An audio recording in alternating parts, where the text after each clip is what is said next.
ये बजट वर्तमान के सपनों को साकार करता है और भारत के उज्जवल भविष्य की नींव को सशक्त करता है। ये बजट 2047 के विकसित भारत की हमारी ऊंची उड़ान का मजबूत आधार है। साथियों, आज भारत जिस रिफॉर्म एक्सप्रेस पर सवार है, इस बजट से उसे नई ऊर्जा, नई गति मिलेगी। जो पाथ ब्रेकिंग रिफॉर्म्स किए गए हैं, वो एस्पिरेशन से भरे हुए भारत के साहसिक, टैलेंटेड युवाओं को उड़ने के लिए खुला आसमान देते हैं। ये बजट ट्रस्ट बेस्ड गवर्नेंस और ह्यूमन सेंट्रिक अर्थरचना के विजन को साकार करता है।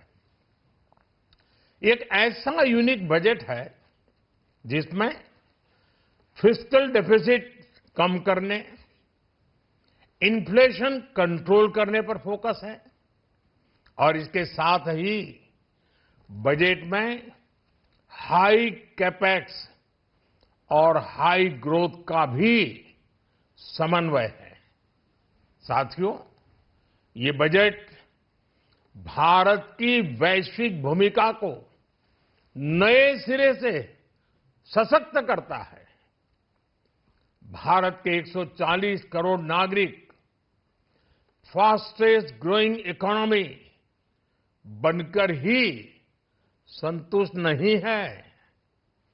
हम जल्द से जल्द दुनिया की तीसरी सबसे बड़ी अर्थव्यवस्था बनना चाहते हैं।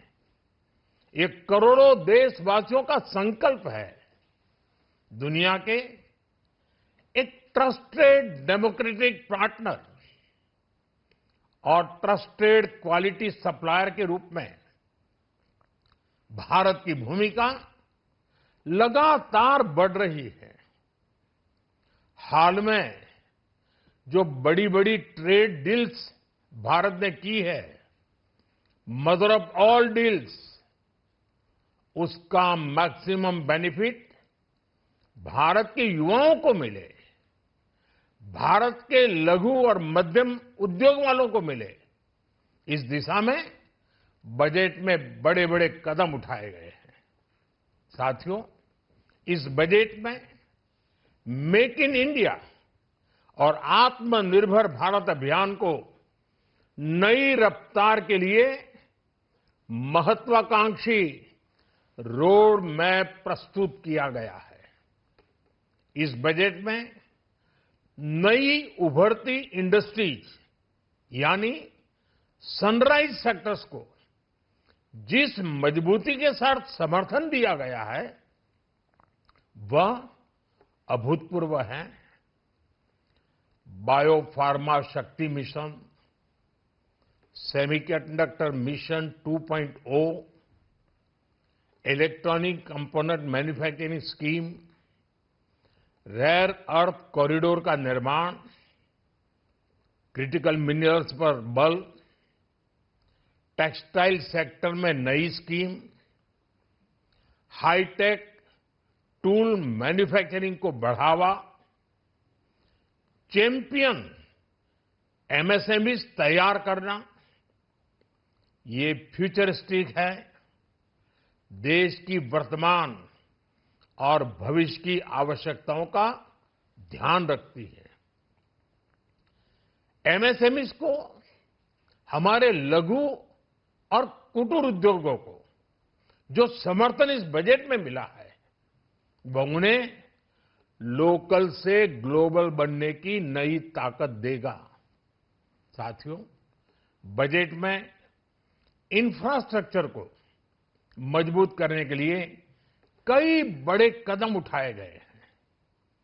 डेडिकेटेड फ्रेट कॉरिडोर, देश भर में वाटरवेज का विस्तार, high speed rail corridor, tier 2 और टियर 3 शहरों के विकास पर विशेष ध्यान और शहरों को मजबूत आर्थिक आधार देने के लिए म्युनिसिपल बॉन्ड्स को बढ़ावा, ये सारे कदम विकसित भारत की यात्रा की गति को और तेज करेंगे।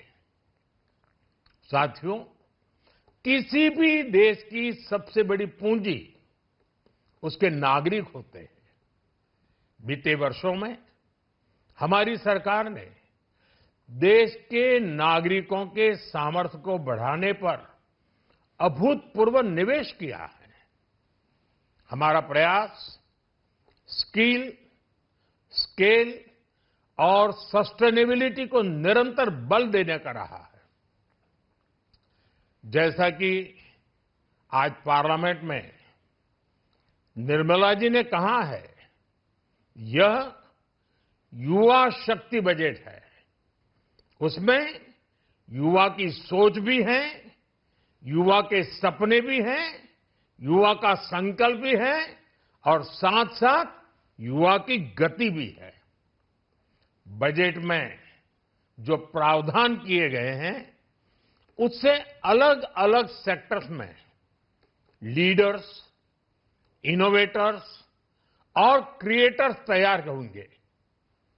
मेडिकल हब्स के निर्माण से, एलाइड हेल्थ प्रोफेशनल्स के माध्यम से, ऑरेंज इकोनॉमी यानी ऑडियो विजुअल गेमिंग को बढ़ावा देकर, पर्यटन को प्रोत्साहन देकर और खेलो इंडिया मिशन के माध्यम से युवाओं के लिए नए अवसरों के द्वार खुलेंगे। भारत को दुनिया का डेटा सेंटर हब बनाने के लिए टैक्स में बड़ी छूट की घोषणा भी की गई है। मैं भारत के युवाओं को विशेष तौर पर इस बजट की बहुत बहुत बधाई देता हूं, क्योंकि इससे एम्प्लॉयमेंट जनरेशन को बड़ा बूस्ट मिलेगा। मुझे बहुत खुशी है कि इस बजट में टूरिज्म और विशेषकर नॉर्थ ईस्ट में टूरिज्म को बढ़ावा देने के लिए भी ठोस कदम उठाए गए हैं। भारत के अलग अलग राज्यों को ताकतवर बनाकर संतुलित विकास की नींव भी इस बजट में मजबूत की गई है। साथियों, हमारे देश में 10 करोड़ से ज्यादा महिलाएं सेल्फ हेल्प ग्रुप से जुड़ी हैं और बड़ा सफल अभियान रहा है। महिलाओं द्वारा निर्मित, महिलाओं द्वारा संचालित सेल्फ हेल्प ग्रुप्स का आधुनिक इकोसिस्टम बने, बजट में इसे प्राथमिकता दी गई है। कोशिश यही है कि हर घर लक्ष्मी जी पधारे। हर जिले में छात्राओं के लिए नए हॉस्टल बनाने का अभियान भी शिक्षा को सुलभ बनाएगा। साथियों, भारत की कृषि, डेयरी सेक्टर, फिशरीज, इन्हें हमारी सरकार ने हमेशा सर्वोच्च प्राथमिकता दी है। इस बजट में भी नारियल, काजू, कोको और चंदन की पैदावार से जुड़े किसानों के लिए अनेक अहम कदम उठाए गए हैं। भारत विस्तार एआई, इस टूल से किसानों को उनकी भाषा में जानकारी मिलने से उन्हें बहुत मदद मिलेगी। फिशरीज और पशुपालन में उद्यमिता, उसको बढ़ावा देने से गांव में ही रोजगार और स्वरोजगार के और ज्यादा अवसर बनेंगे। साथियों, ये बजट एम्बिशियस भी है और ये बजट देश की एस्पिरेशन को भी एड्रेस करता है। मैं एक बार फिर निर्मला जी और उनकी पूरी टीम को इस फ्यूचरिस्टिक बजट के लिए, संवेदनशील बजट के लिए, गांव, गरीब, किसान का कल्याण करने वाले बजट के लिए बहुत बहुत बधाई देता हूं। बहुत बहुत धन्यवाद।